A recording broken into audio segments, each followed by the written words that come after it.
Voici donc la deuxième partie de la discussion autour de l'art. Cette fois-ci plus axée autour de la littérature, et un peu autour de la peinture. Nous sommes allés dans la chambre de mon invité pour discuter autour de sa bibliothèque et des livres qui l'ont marqué, qui ont marqué des étapes dans ce rapport même intime au monde. Vous aurez, j'imagine, remarqué qu'il y a un nombre d'obligations de lecture assez étourdissant et qui peut faire peur ou intimider.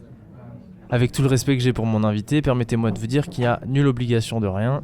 Je pense même que c'est par enthousiasme qu'elle dit ça, par envie de transmettre son propre plaisir rencontré au contact de ses œuvres. Ce qui a souvent l'effet inverse lorsqu'il est question de culture légitime, qui souvent écrase ou oppresse.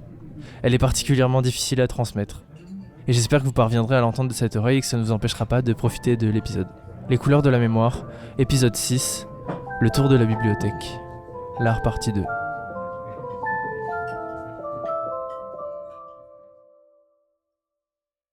Vous avez commencé à lire à quel âge ? Question intéressante.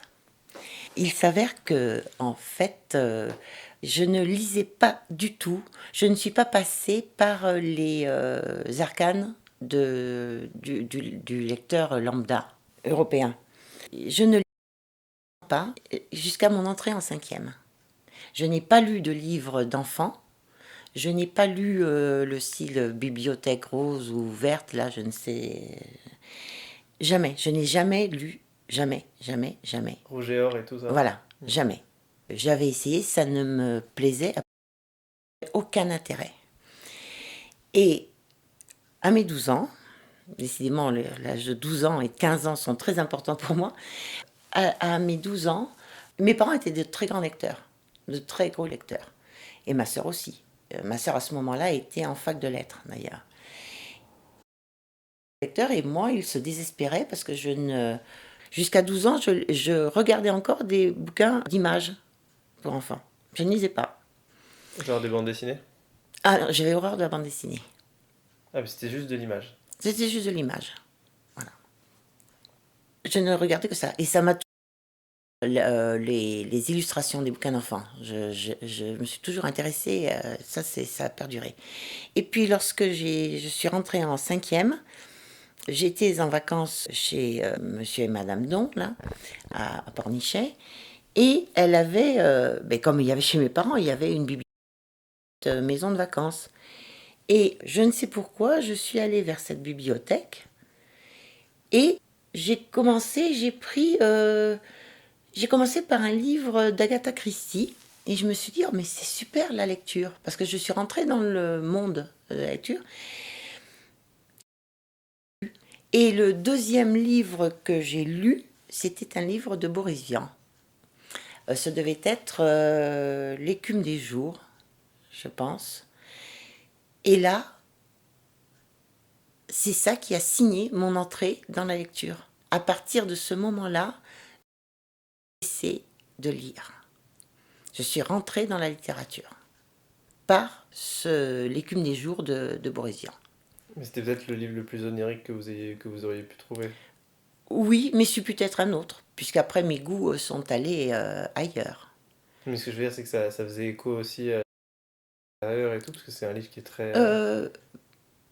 Pas vraiment. Ce n'est pas pour ça, c'est que j'ai enfin compris ce qu'était la magie de la lecture et la magie de la littérature. Je me suis aperçue que c'était un art, comme l'art pictural ou la musique. Je pensais que c'était un art. Que, ben non, la lecture, la littérature, c'était autre chose qu'une notice de Nesquik ou les textes à la con qu'on nous faisait lire à l'école ou au collège. C'était un art. Et c'est par Boris Vian que je suis rentrée dans ce monde de la littérature qui ne m'a pas quittée. Si nous pouvions parler les livres qui m'ont marqué, là, la liste est tellement longue que je ne pourrais vous en faire je ne pourrais vous la donner, quoi. C'est-à-dire parce que Et puis là, surtout, elle change. non, Il y en a... Oui, mais il y en a que vous avez peut-être plus envie de mettre en avant à certaines périodes de votre vie. Alors, mais il s'avère que, quoique mon amour de la littérature est très pluriel, très très pluriel et très conséquent, il y a quand même des écrivains et des ouvrages de certains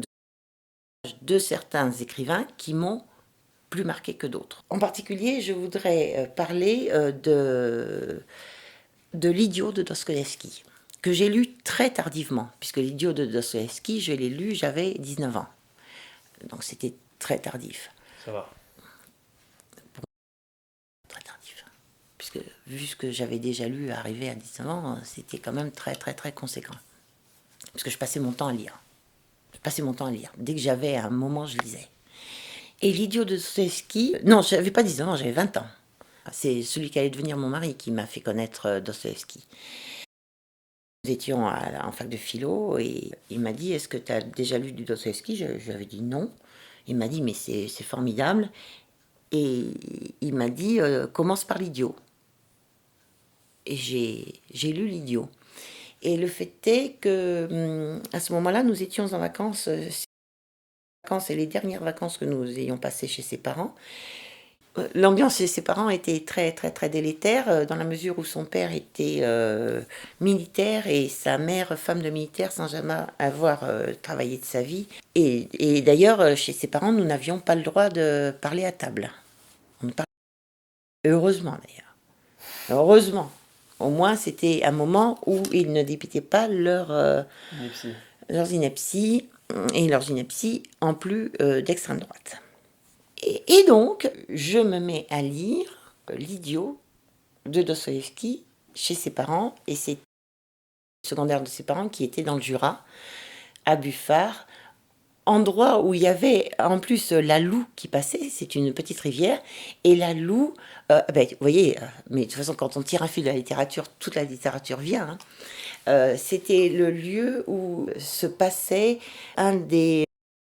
J'aime beaucoup Marcel Aimé, qui est beaucoup plus profond qu'on ne peut l'imaginer, hein, parce que souvent Marcel Aimé est considéré comme un écrivain pour enfants, pour jeunes enfants qui quand même s'intéressent à la lecture, alors que non. Qui a fait les contes du Chat-Perché, non? Oui. C'est ça. Mais aussi bien les contes du Chat-Perché qu'on peut utiliser, en particulier en épistémologie des mathématiques, hein, en logique formelle, mais La Vouivre de Marcel Aimé, qui est vraiment un roman philosophique. Et La Vouivre de Marcel Aimé se passe au bord de la Loue, parce que La Vouivre est un être mythique qui vit cette petite rivière qui est la Loue, et leur maison était au bord de la Loue. D'ailleurs, on allait se baigner dans la Loue, et pour moi, c'était extraordinaire, parce que je me baignais dans la rivière de La Vouivre. Et La Vouivre, cet ouvrage de Marcel Aimé, La Vouivre, que j'ai dû lire quand j'étais en 5e, marqué. Profondément marqué. Autant marqué que Boris Vian. Et dans Boris Vian, mon préféré n'était pas L'écume des jours, c'était L'automne à Pékin, qui pour moi est son chef-d'œuvre. Et alors, je reviendrai après L'Idiot. Hein. Pourquoi j'ai tout lu Boris Vian dans mon année de 5e? Parce que ma sœur de lettres à ce moment-là, et elle avait ce qu'elle n'a pas fait, parce qu'elle n'a pas fait sa maîtrise, mais elle voulait faire sa maîtrise sur Boris Vian. Et donc, comme mon père aussi aimait Boris Vian, et ma sœur il y avait les œuvres complètes de Boris Vian à la maison. Et c'est pour ça que j'ai lu tout Boris Vian, et mon préféré c'était L'automne à Pékin. Bon bref, pour revenir à L'Idiot de Dostoïevski, oui, déjà, en 4e, j'ai lu de Giono, et Que ma joie demeure de Giono, qui est son chef-d'œuvre, parce qu'il y a beaucoup de Giono qui ne sont pas terribles, hein, mais Que ma joie demeure et Un roi sans divertissement, là, d'ailleurs un roi sans divertissement qu'il est absolument nécessaire de lire quand on fait des études. À bon entendeur, salut. Et Que ma joie demeure, c'est très en liaison avec ce dont je vais vous parler à propos de L'Idiot de Dostoïevski. En fait, il y a un cheminement christique. Dans Que ma joie demeure de Giono, le principal, c'est quasiment une parabole du Christ, en fait. Et c'est vraiment un chef-d'œuvre, et qui m'avait énormément marqué. J'ai vécu avec Que ma joie demeure, avec ce personnage pendant de nombreuses années. Ça s'appelait comment? Bobby. Bobby. Et en particulier, Bobby avait un rapport à la nature qui était exactement le mien, de contemplatif. Et je m'en souviens lorsqu'il parlait, ça se passe dans le nord de la région PACA, hein. Et il y avait un paysan qui avait un cheval.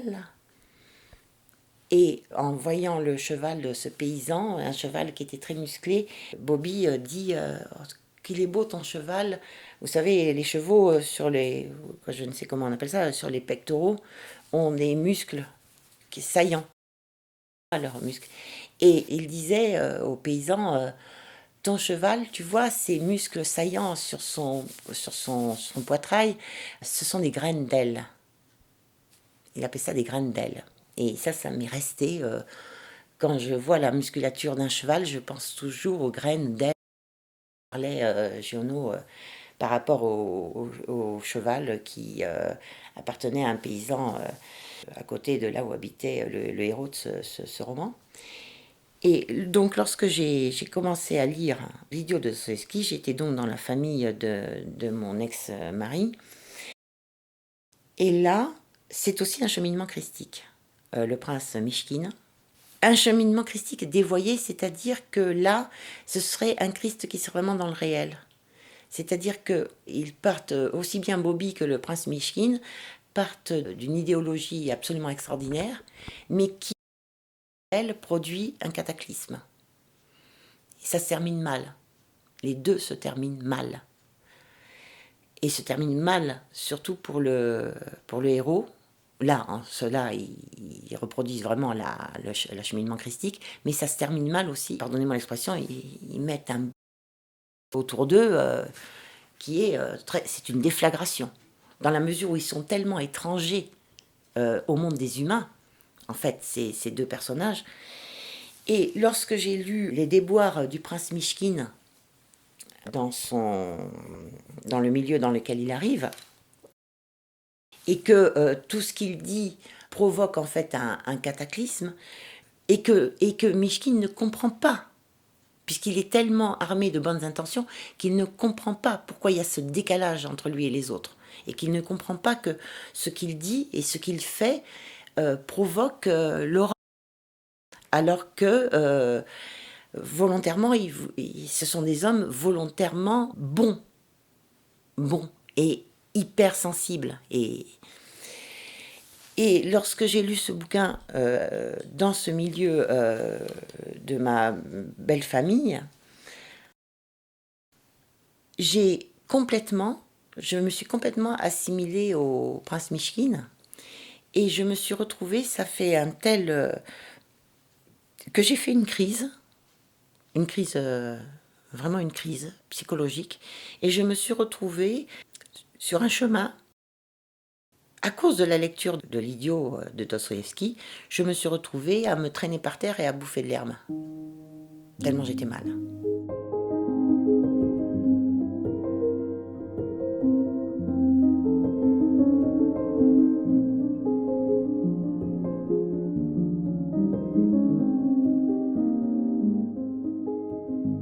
Alors, je l'ai peut-être déjà dit auparavant, il m'est très difficile de... Je pourrais vous citer plusieurs autres ouvrages qui m'ont marqué. Mais le problème avec la littérature, c'est que... Enfin, oui, ça fait une fin, parce que j'ai pas une culture abyssale, hein. Il y a une fin à mes lectures. Je ne peux pas dire La chair est triste, hélas, et j'ai lu tous les livres. C'est pas possible, je n'ai pas lu tous les livres. Mais il est très difficile pour moi quand même de trouver des ouvrages, à part déjà les trois dont je vous ai parlé, qui sortent du lot. Vous vous souvenez de tous les livres que vous avez lus? Oui, oui, avec ma à un moment où j'avais encore beaucoup plus de livres que maintenant. On avait fait un jeu parce que souvent je lui citais des œuvres de mémoire. Et elle m'avait... Et là, je crois que ça l'a terriblement impressionnée. Elle m'a dit, mais que tu te souviennes de tout ce que tu as lu. Et ben, je lui dis, bah si. C'est pour ça que je n'ai jamais travaillé pour la fac, parce que j'ai une hypermnésie qui me joue des tours d'ailleurs, parce que je préférerais oublier certaines choses. Mais j'ai une hypermnésie, et en particulier une hypermnésie par rapport à l'écrit. Comme j'ai une hypermnésie aussi par rapport à la musique, et comme j'ai une hypermnésie aussi par rapport à la peinture. Est-ce que c'est aussi chaque médium dans lequel vous projetez votre vie? Enfin, vous vivez parfois à travers les peintures des peintres. Est-ce que vous avez vécu à travers des livres? Oui, oui, mais c'est encore autre chose. Je crois que cette hypermnésie, Oui, non, je c'est m'écartais un volontairement défaut. de la Ah oui, oui. question. Oui, c'est possible, oui. Mais, et donc Pourquoi elle ça avait... vous avait mis mal Qu'est-ce qui vous avait mis mal? Mais c'est parce que je vivais la même chose que lui. Donc c'était une empathie envers le... Oui, une osmose. Ouais. Plus qu'un décalage de ce qui se passait avec... Non, c'était parce que j'étais en osmose avec Mishkin. Parce que je m'apercevais que dans sa famille, que ce que vivait Mishkin. C'est-à-dire que tout ce que je disais provoquait des déflagrations. Alors que mon but n'était pas celui-là. Que j'étais complètement hors sol dans cette famille-là. Et donc je reprends le petit exercice que ma compagne avait. Ben écoute, tu te mets dans l'autre pièce, dans le salon, et il y avait le bureau comme ici, avec toute la bibliothèque. Et elle dit, je vais prendre un bouquin, On avait fermé il y avait deux portes battantes entre le bureau et le salon. Je vais prendre un livre, je vais lire la première page, et tu vas me dire ce que c'est, au hasard. Et elle a pris des livres de la bibliothèque, elle a lu la première page, et je lui disais, bon ça c'est tel bouquin de tel auteur. Et il y a qui savait déjà que j'étais comme ça, mais elle a été vraiment très étonnée. Donc, eu égard un peu à ce fait, il m'est très difficile de choisir, parmi tous ces souvenirs de lecture, de choisir des ouvrages qui m'auraient plus marqué que d'autres. Il n'en demeure pas moins que j'ai choisi de vous parler de ma première lecture chamboulante, qui était L'automne à Pékin de Boris Vian, de ma deuxième... C'est pas l'écume des jours? Non, j'ai lu L'écume des jours m'a fait entrer dans la...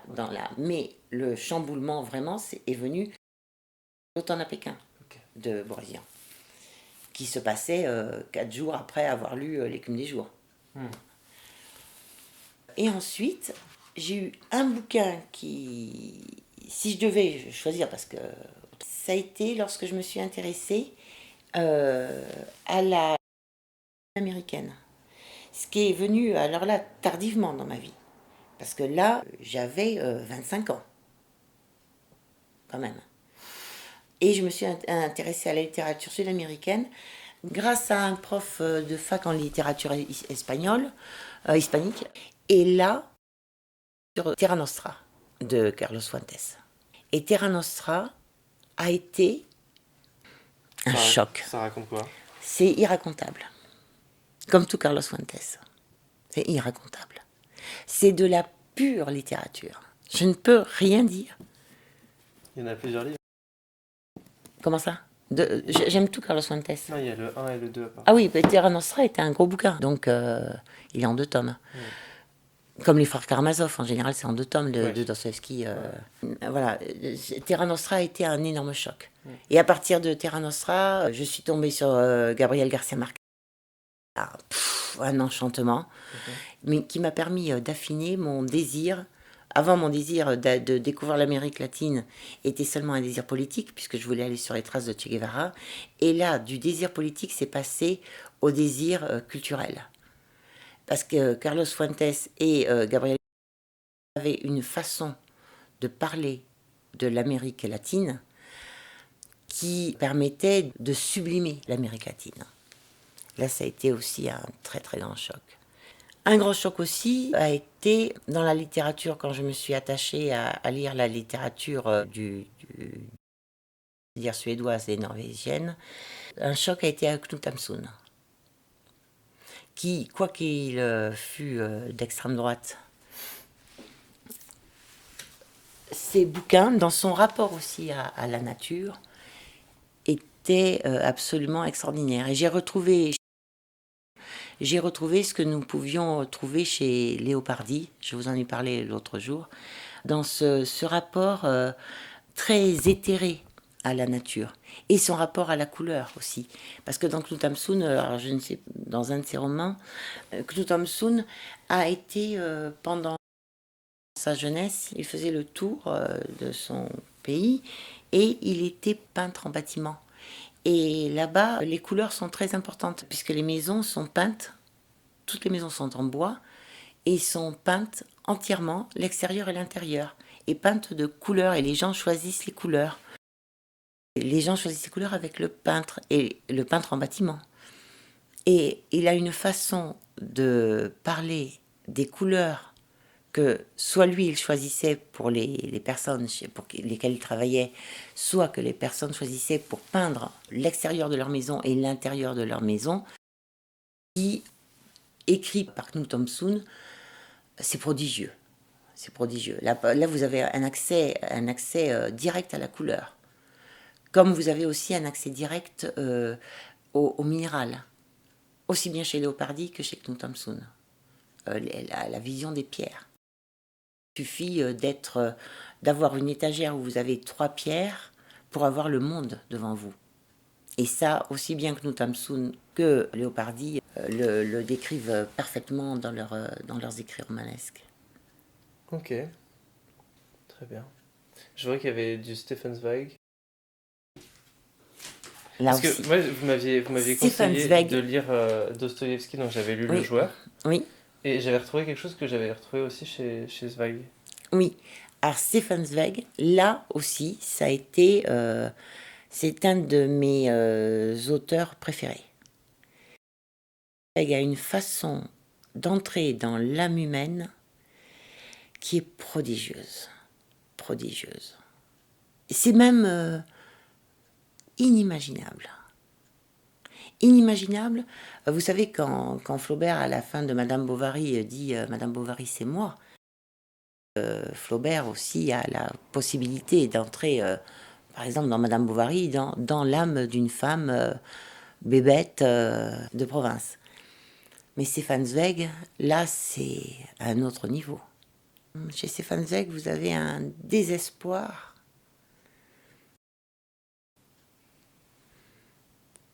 Un désespoir qui est palpable. Oui, Stefan Zweig, c'est pour moi un des plus grands écrivains européens qui soit. Bien sûr, je n'ai pas pu le lire originel. Hein, j'ai toujours lu des traductions, mais qui, je pense, doivent être des traductions extraordinaires. Et là, c'est un problème, quand même. Le fait que je puisse dire que Dostoïevski est un immense écrivain, que je puisse dire que Stefan Zweig est un immense écrivain, les ai lus en français et non pas dans leur langue d'origine, quelque part ça me dérange. Oui. Parce que je me dis, mais est-ce que c'est vraiment ça? Puisque c'est une traduction. Vous voyez, c'est dérangeant.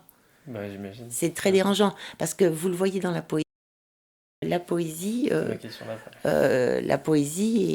à ce propos-là, je vais vous parler de l'émerveillement de la poésie qui s'est fait chez moi à partir de Rimbaud. Ça a été Rimbaud qui a été mon déclencheur. À la poésie, quand je lis de la poésie, quand je m'intéresse qui n'est pas de la poésie française, je suis obligée de passer par des éditions bilingues. Parce que là, je sais très bien que la traduction, on perd énormément. Et pour les poètes, même si c'est une langue que je ne connais pas, ou du russe, là, non. Mais je tiens à l'avoir en bilingue. Pour pouvoir lire quand même la poésie allemande, je la lis en bilingue. La poésie anglaise aussi, la poésie italienne, espagnole, je la lis en bilingue. Je me dis, là, il faut quand même avoir les sonorités de la langue. Et Rimbaud a été mon poète, le poète qui m'a fait entrer dans la poésie. Et en particulier, si ça ne vous dérange pas, Bien sûr. je vais vous lire pas du tout une bonne lectrice à voix haute. Hein. Conteuse. Ouais. Je vous lis un des poèmes, le poème de Rimbaud qui m'a mise à l'envers. C'est un poème qui s'appelle 7 ans. Et je vous lis la dernière strophe. Et comme il savourait surtout les sombres choses, quand dans la chambre nue aux persiennes closes, haute et bleue, âcrement prise d'humidité, il lisait son roman sans cesse médité, plein de lourds ciels au creux et de fleurs de chair au bois sidéral déployé, vertiges, écroulements, déroutes et pitiés, tandis que se faisait la rumeur du quartier, en bas, seul, et couché, sur des pièces de toile, écrues et pressentant violemment la voile. Il a écrit Je ne pense pas qu'il puisse y avoir plus beau que ça, si ce n'est Jean Genet, le poème qu'il a écrit pour un camarade d'incarcération qui était beau comme un dieu et qui était condamné à mort. Alors, donc c'est Jean Genet qui parle à d'une autre personne qui est dans son lieu d'incarcération et qui va être condamné à mort. Et qui était très beau, Jean Genet étant homosexuel. Oui. Et il est complètement amoureux de ce jeune homme. Et là, à un moment, il dit « Ô viens mon ciel de rose, ô ma corbeille blonde, visite dans sa nuit ton condamné à mort, arrache-toi la chair, tue, escalade, mort, mais viens, pose ta joue contre ma tête ronde. Nous n'avions pas fini de nous parler d'amour, nous n'avions pas fini. On peut se demander pourquoi les cours condamnent un assassin si beau qu'il ne fait pas lire le jour. » Et là, on peut se demander pourquoi les cours condamnent un assassin si beau qu'il ne fait pas lire le jour. Je crois que c'est une phrase qui me suit presque tout le temps. Cette phrase, cet assassin si beau le jour, je trouve que c'est un des sommets de la poésie. En plus, cela côtoie mon goût politique, du martyr, comme Che Guevara. Quand je lis ces deux phrases, pourquoi les cours condamnent un assassin si beau qu'il fait pas lire le jour, pour moi, il y a aussi tous les condamnés politiques qui sont derrière cette phrase-là. C'est une phrase qui m'émeut énormément. Énormément. Vous avez l'impression que les causes politiques sont vos lectures? Est-ce qu'il y a des livres que vous avez lus et qui ont été des marqueurs de vos positions politiques après? Non. Pourquoi? Parce que ce n'était pas ce qui me faisait apprécier.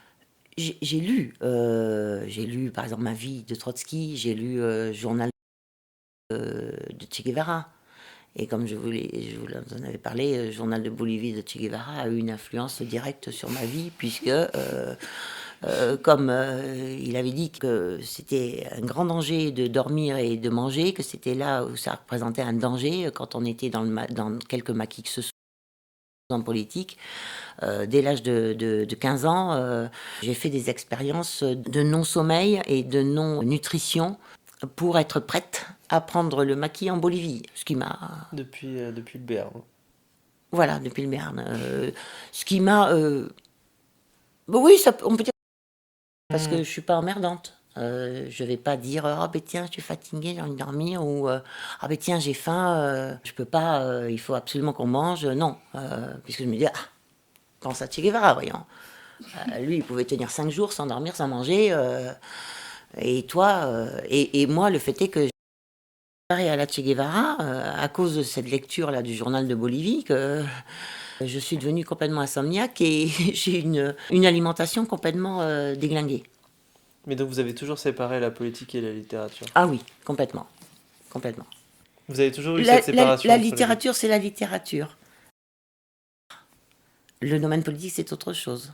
Après, moi j'ai apprécié des œuvres de gens de droite, c'est pas ça la question. Oui. Mais ça n'a jamais façonné quelque... Non, non, vraiment non. La preuve, une preuve justement, comme tu me disais, que tu avais lu des... De toute façon, c'est difficile hein, d'aimer la littérature et de ne pas des auteurs qui sont de droite. Je veux dire, là, dans ce cas-là, il ne te reste pas grand-chose. Hein. Mais moi, j'ai même lu et apprécié, terriblement apprécié, j'apprécie terriblement Drieux-La Rochelle. Et là, pour faire plus d'extrême droite que Drieux-La Rochelle, c'est difficile. J'aime Céline, qui était un antisémite monumental. Et j'adore Céline. J'adore l'œuvre de Drieux-La Rochelle. Et qui pourtant... et ça se voit, ça se lit dans leurs ouvrages. Ça se lit, leur position. Il n'en demeure pas moins que j'adore Non, c'est complètement séparé.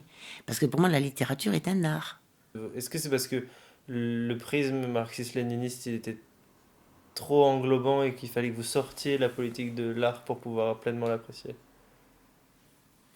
Non, Même pas. même pas. Choses totalement séparées. Le roman, la poésie, le théâtre, c'est totalement séparé de mon engagement politique. C'est deux choses différentes. D'un côté, vous avez l'art, d'un côté, vous avez l'engagement politique. Voilà, c'est du même ordre que la peinture. Ou c'est la preuve, je suis wagnérienne. Et pourtant, je sais que Wagner a été complètement récupéré par le nazisme. Non, mais l'un n'empêche pas l'autre. Oui. Ça, c'est sûr. Je suis straussienne, alors que Strauss, là, c'est pas qu'il a été récupéré, c'est qu'il était nazi. Et c'est le compositeur qui me fait le plus vibrer. Est-ce qu'on conclurait pas par Zhaoki? Oui, la peinture. Ouais. Alors, dans la peinture, je crois que mon peintre, quand j'étais petite, mon peintre préféré était Turner. Quand j'étais et Monet et Renoir. C'était mes 3 peintres préférés. Et puis, vers 20 ans, 19-20 ans, j'ai découvert Zhaoki. Et là, je me suis dit, je me suis pas dit, là, ça a été, là encore une fulgurance. Et là, ce qu'est Zhaoki, regardez ces bleus, regardez ces bleus, regardez ces blancs, parce que Zhaoki a des blancs, parce qu'il y a des blancs, il n'y a pas qu'un blanc, hein, il y a des blancs, hein. Comme il y a des bleus, comme il y a des rouges, il y a autant de blancs qu'il y a de bleus, hein, ou de rouges. Il a des blancs absolument extraordinaires. Il a une palette de blancs qui sont fabuleux, des rouges qui sont... C'est un peintre chinois? Japonais. Japonais. Et ça date de quand? Années 60. 60. Il était vivant quand j'étais jeune, quoi. C'est ce que j'avais pressenti chez la fin de Turner, où il n'y avait plus de forme, il n'y avait que de la couleur. Je l'ai trouvé réalisé paroxystiquement chez Zhaoki. Parce que c'est exactement comme... je démarre à Wagner, et dans Wagner, ce que j'aime, chez Wagner, on pressent que il va y avoir après Mahler, il va y avoir après Richard Strauss, il va y avoir d'autre part Alban Berg et Schoenberg. Et c'est une porte qui s'ouvre. Turner est une porte qui s'ouvre vers l'art du XXe siècle. Comme Wagner est une porte qui s'ouvre vers la musique du XXe. Et c'est en cela aussi que je les apprécie. Je les apprécie pour eux-mêmes et aussi parce qu'ils ouvrent une voie nouvelle. Quand vous voyez des tableaux de Van Gogh, vous voyez à travers ses yeux, C'est plus que ça. dans la couleur. Par exemple, dans ce tableau à Orsay, un autoportrait, là, je suis la toile de Van Gogh. Donc, je suis son regard. Non pas son regard, ses yeux, mais son regard sur le monde. Sur le monde. Je vois. Et c'est quelque chose qui vous avait frappé chez Zawuki ou pas du tout? Ah oui. Zawuki, je me suis dit, ah tiens. Chez Turner, la fin de Turner, chez Zawuki, je me dis, tiens, un mec qui voit le monde comme moi. C'est-à-dire essentiellement par la couleur. Et pas par la forme. J'avais un prof de philo à Toulouse, qui était une sommité, c'était Monsieur Granel, dont hors micro, était prof à la Sorbonne et qui donnait des cours aussi à Toulouse, tout ça parce qu'il avait acheté un château à côté de Toulouse. Donc il daignait donner des cours à nous, pauvres étudiants provinciaux. Et ça a été mon directeur de recherche. Mais après on s'est engueulé et j'ai dû l'abandonner. J'ai dû l'abandonner. Après m'avoir dit qu'il n'avait jamais eu une étudiante comme moi, dans l'excellence. Et ça n'a duré qu'un temps. Après, il m'a descendu. Descendu, comme j'ai jamais été descendu de ma vie. Mais comme il m'avait dit, je me suis dit, bon, ben, qu'est-ce que je garde? Je suis au milieu, alors. Une personne qui... il m'a descendu quand j'ai voulu faire ma thèse. Il a plus voulu de moi. Et là, il m'a dit que j'étais nulle. Après m'avoir dit que j'étais quasiment l'espoir de la philosophie du... Comme Tarkovsky. Pour Tarkovsky, j'étais cinématographique de la deuxième moitié du XXe siècle. Et pour Granel, j'étais l'espoir philosophique... Quoi?